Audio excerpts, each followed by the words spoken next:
Welcome to the third edition of our What's Next for Planet Zoo community creations. A few months ago we launched our competition where the community could submit their best pack ideas. Over 500 were eventually submitted, and with these videos the most creative, well-crafted and interesting packs are showcased, with the absolute best winning a Planet Zoo DLC of their choice. Let's get straight into it. We start the video off with two European-based packs, which are quite desired by the community. The first is Dennis Kronesian's Temperate Europe pack, featuring European animals of more southerly latitudes, such as in Central Europe and in Mediterranean. All European packs seem to feature the red deer as a flagship, with no real surprise. The most famous deer species deserves to be represented into Planet Zoo. Red deer are a staple and widespread species across the continent, but are generally considered a more temperate animal compared to its boreal relatives. Similarly, the chamois inhabits the alpine mountain ranges towards the south of the continent in particularly drier conditions than other herbivores. The two predator picks are the Eurasian lynx and red fox. Again, no surprises here. Finally, the exhibit pick is the common European adder, widely distributed across much of the continent. For alternatives, we can replace the Eurasian lynx, which is more associated with the boreal biome, with one of the vulnerable temperate wolf subspecies of Europe, either the Italian or Iberian wolf.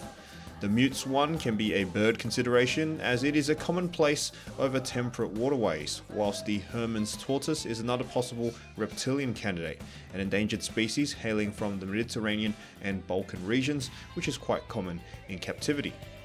The second pack is Wedacito's European Forest Pack, and as its name suggests, covers animals associated with the forested regions of the continent. The red deer makes its flagship appearance once more, whilst the author has further included the roe deer, another popular deer species with good representation in zoos. The European wildcat, although not too unique, is an intelligent choice, as it is another species that avoids cultivated areas and tends to stick to forested regions. The pack is rounded off with the opportunistic red fox, which lives everywhere, and the European pine marten, a unique choice and one that really elevates this pack idea, as it's a mustelid with strong captive population endemic to forested regions of Europe. There are of course several alternatives for this concept. Major candidates include the Eurasian lynx, a predator that thrives in the woodlands, or the European bison, which is exclusively restricted to the Białowieża forest of Poland, so it's a true forest animal.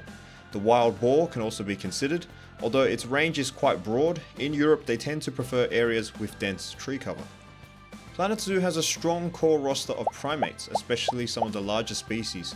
But since this animal group is one of the most represented in zoos, primates continue to be popular submissions, and many players would like to see some smaller, more exotic species. Margar's Forgotten Primates pack takes on this concept, featuring high-profile primates from all corners of the globe found in zoos worldwide. Virtually all of these species are endangered as well. Starting with the largibbon, a Southeast Asian species found in 70 zoological institutions, definitely a forgotten primate, despite it probably not being too well known. The author has also selected the critically endangered Varro's sifaka next. Sifakas in general have been overlooked for the more famous ring-tailed and red-ruffed lemurs, understandably so, but disappointing nevertheless. The pack is rounded off with the rollaway monkey from the West African rainforest, the red slender loris from Sri Lanka, and the brown howler monkey from South America. Overall, a well-crafted, super diverse primate pack. There are some high-profile alternatives worth considering, such as the siamang, the largest of the gibbons, or the northern white-cheeked gibbon, one of the rarest primates in the world, with both species appearing in many zoos. An alternative for the Varro's sifaka is the close relative, the cockerels, which will be more familiar to American zoogoers. Finally, alternative South American primates can be the black howler or the bold wakari. The former appears more readily in captivity, whilst the bold wakari is a unique but forgotten primate from the continent. Now to Forstein's Islands of Indonesia pack, but this pack is a featurette of the non-Sunda Indonesian islands, so excluding the islands of Sumatra, Borneo and Java, which have already been extensively covered in other ideas. As a result, animals from Sulawesi and New Guinea are highlighted, starting with one of the most submitted animals, the babirusa. The recognizable upward curving tusk makes this pig highly requested and lucrative. Also endemic to Sulawesi is the Celebes crested macaque. The northern cassowary has been suggested from New Guinea. Compared to its southern relative, the northern variety has a more striking yellow-coloured neck and wattle, but is much rarer in captivity. Reptile candidates suggested by the author include the Philippine crocodile and the Tokai gecko, appearing in other sections of the archipelago. To continue the concept of only including animals from Indonesia's other islands, alternative reptiles can include the Asian water monitor or the New Guinea crocodile. Arboreal mammalian species is a niche seldom covered, but Indonesian features the Sulawesi bear cuscus and Goodfellow's tree kangaroo that can fill this niche, or the lowland anoa, the endangered dwarf buffalo from Sulawesi. Crazy Goat Goose has come up with another creative pack idea involving islands, this time animals endemic to the islands in the southern hemisphere. Perhaps the giant tortoises are the most famous specimens that fit this concept. As semi-aquatic animals that breed extensively across the south, penguins are an obvious inclusion, and the author has chosen the macaroni variety, a typical member of the crested penguins family. This species in particular breeds in many South Atlantic and Indian Ocean island chains, including the Antarctic islands. To represent the Galapagos, the marine iguana is chosen. To represent Madagascar, the fossa. The quokka is most common on two offshore islands of Australia, the Bold and Rottnest Islands, whilst the brown kiwi is from New Zealand's North Island. The Patagonian fox can be an alternative, representing the Falkland Islands ever since it was introduced there in the early 20th century. The Fiji banded iguana, which is a favourite in reptile exhibits, can represent the South Pacific island nation.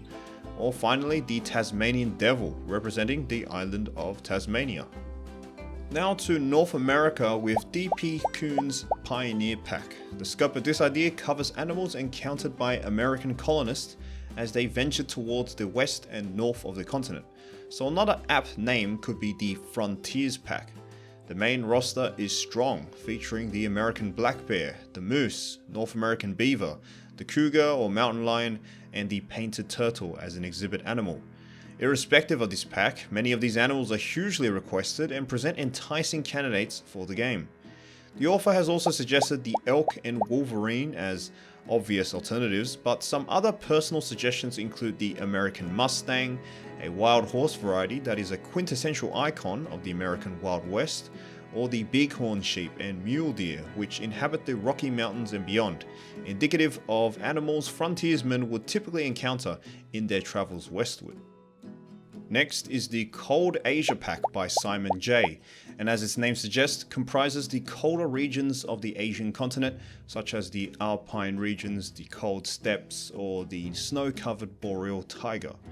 The Amur leopard is chosen as a flagship, and it's a species I would have personally selected as well. Not only one of the rarest cats on earth, and thus a pressing conservational pick, but it's also one of the better leopard candidates with a strong population in captivity. Przewalski's horse is similar in vein, and chosen as the second candidate. The golden snub-nosed monkey is a popular primate and would fit well in the theme of this pack idea as it inhabits the cold Chinese highlands. The Makor represents caprid variety as one of the more exquisite specimens inhabiting the Himalayan mountain range. Finally, the Japanese giant salamander is chosen for the exhibit species, which inhabits the cool, highly oxygenated waters of mountainous regions in Japan. For some alternatives, the Siberian musk deer is a unique choice from the Northeast Asian boreal forest with its vampire-like tusks. The Corsac fox for a predatory canid from the Central Asian steppes, or the wild yak as another popular and highly requested Himalayan pig. Nearing the end of the video, we reach some of the best of this video's selection, starting with Sprinkle's Small Carnivores Pack, covering meat-eating mammals less than a meter in length. And this pack is praiseworthy for including some of the most requested species from the community, as well as a great niche coverage and diversity among many predatory mammalian groups, with a keen eye for conservation. The Iberian lynx is an endangered species restricted to isolated pockets in southern Spain, and out of all the small cats, this is one of the better conservationally aware picks. The wolverine is no surprise. Again, many submissions have included this animal, and it seems inevitable to be eventually introduced into the game. Something different is the inclusion of the Tasmanian devil, not usually associated with the typical members of the carnivoran order because it is a marsupial, but displays exclusive carnivore behavior with a ferocious appetite for meat. The Darwin's fox is another endangered carnivoran, surviving in 2 isolated pockets on the Chilean coast. Its inclusion would diversify the small canid variety pool with a unique South American predator. Finally, the black-footed ferret from North America, common in captivity but quite endangered in the wild. A lesser-known mustelid, but one that would be welcomed. Some popular alternatives for small cats could be the ocelot, which is highly requested, or for small canids, the dhole from Asia, or the fennec fox from Africa. The meerkat would also be a viable candidate for this idea. We received loads and loads of petting zoo submissions, so it was an obviously popular request from the community. But Lucas the Keeper's pack deserves recognition for a detailed selection of certain breeds that do well not only in captivity, but as animals in dedicated petting zoos and farms. Featuring the Vietnamese pot-bellied, the American pygmy, Valais blacknose, Shetland pony, and the leghorn chicken. These breeds cover the pig, goat, sheep, horse, and fowl categories commonplace in petting zoos. Some other alternatives seen often in this setting include the alpaca with its soft woolly fur, the donkey, which like the Shetland pony is known for its placid qualities towards humans, and the domestic rabbit, which is another obvious inclusion. A bit more of a perhaps obscure choice, but no less fitting for this theme, is the red-necked wallaby.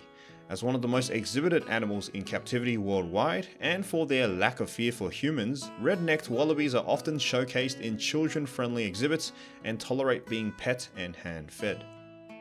On to our final 2 packs, and at a close second place for today's video we have Natty's Living Fossils pack. Each of the animals featured here are the closest living relatives genetically to long extinct lineages.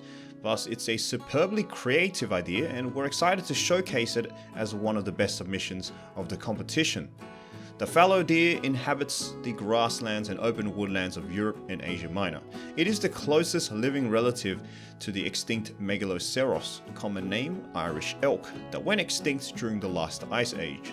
The Sumatran rhinoceros is the closest living relative to the woolly rhinos that also went extinct during the last ice age. The red-legged Sarima, which roams the grasslands of South America, is the closest living relative to the terror birds, which were the apex predators for millions of years in the Americas. The spectacled bear is the closest living relative to the short-faced bear, the most common North American bear during prehistory, and perhaps the largest mammalian carnivore ever discovered. Their extinction was much more recent, perhaps as early as 10,000 BC. Finally, the common wombat, closest living relative to the Australian megafauna which roamed the continent during the last ice age, such as Diprotodon, colloquially called the giant wombats, the largest marsupials that ever existed. Some alternatives include the tuatara, the last living member of a reptilian order that flourished during the age of the dinosaurs, or the huatzin, the last living member of a bird line that branched off 64 million years ago, right after the dinosaur extinction event, and as such is sometimes called the modern-day Archaeopteryx. It would definitely require aviary mechanics, however. On to our winner, and the best pack idea of this video is Antonio Pisani's Unkeepable pack.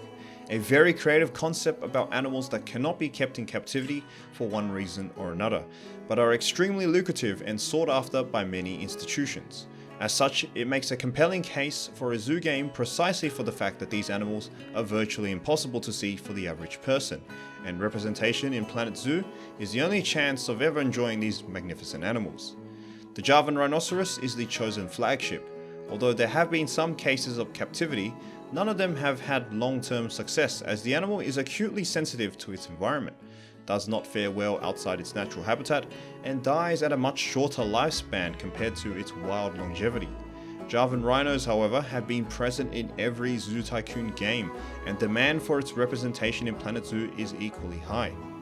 Another high-profile impossible candidate is the mountain gorilla, most often quoted as having an extremely specific diet that is hard to cater to in captivity. Furthermore, the mountain gorilla's isolated habitat deep in the mountainous forests of Central Africa makes study and subsequently any capture attempts of the animal impossible, further complicated by the region's political instability. The third candidate is the Commodore bear, a subspecies of the American black bear that is colored light brownish white, often dubbed the spirit bear. Another animal that is difficult to reach due to its inhabitants of remote islands off the coast of British Columbia, only one individual is in captivity, which requires a 2.7 acre lifelike exhibit. The white variation of the black bear is understandably sought after, not only in real life but for the game. The fourth candidate is the Indri, the largest of the lemurs on Madagascar. A long history of many attempts to captivate the species have bizarrely failed, with individuals seldom lasting more than a few weeks. Scientists are still unsure why the Indri struggles so poorly in captivity, perhaps dietary reasons, but there is still no shortage of demand for the animal, as many Madagascar-based zoos have tried a more viable but generally unsuccessful semi-captive setting. Finally, the author has chosen the Walia ibex. Although many other ibex species are thriving in captivity, Walia ibex come from Ethiopia, which has a ban on wildlife export. Furthermore, the animal's home range in the Ethiopian highlands is difficult to replicate with its distinct climate and flora. Alternatives for this pack include the Ethiopian wolf and mountain nyala. Like the Walia ibex, they too hail from the Ethiopian highlands and are likewise impossible to showcase due to said legal reasons. Or the Saola, the Asian unicorn, is one of the rarest mammals on Earth, critically endangered from the Vietnamese highlands. Only one female has ever been kept, and unsuccessfully. The main obstacle to captivity is the fact that no trained scientist has ever encountered the animal in the wild, and since it is so rare and its range so difficult to traverse, poor knowledge of the animal makes it impossible to cater to it if they ever could be captured. Tibetan antelope are another highly prized animal. There have been multiple attempts to bring them into captivity, especially in China. Again, its remoteness on the Tibetan plateau poses a difficult logistical problem, and the high altitude, sensitive grassland environment simply cannot be replicated in a captive setting. The final alternative are the Kalugos, also known as flying lemurs. Like some other Southeast Asian mammals such as tarsiers and pangolins, they struggle immensely in captive settings, even in their home countries, with no clear reason as to why. But hopefully, with their unique ability to glide, they would make very interesting candidates for a zoo game. That ends our What's Next for Planet Zoo Community Creations, the 3rd edition. Congratulations to Antonio Pisani for taking out the best pack idea for this video. In our next and final edition, we will cover the extinct animals that were submitted to finalize the results of the entire competition. Hope you guys enjoyed today's content. If you'd like to support the channel, consider subscribing on Patreon for as little as $1 a month. Wishing everyone a happy new year, and see you guys in 2021.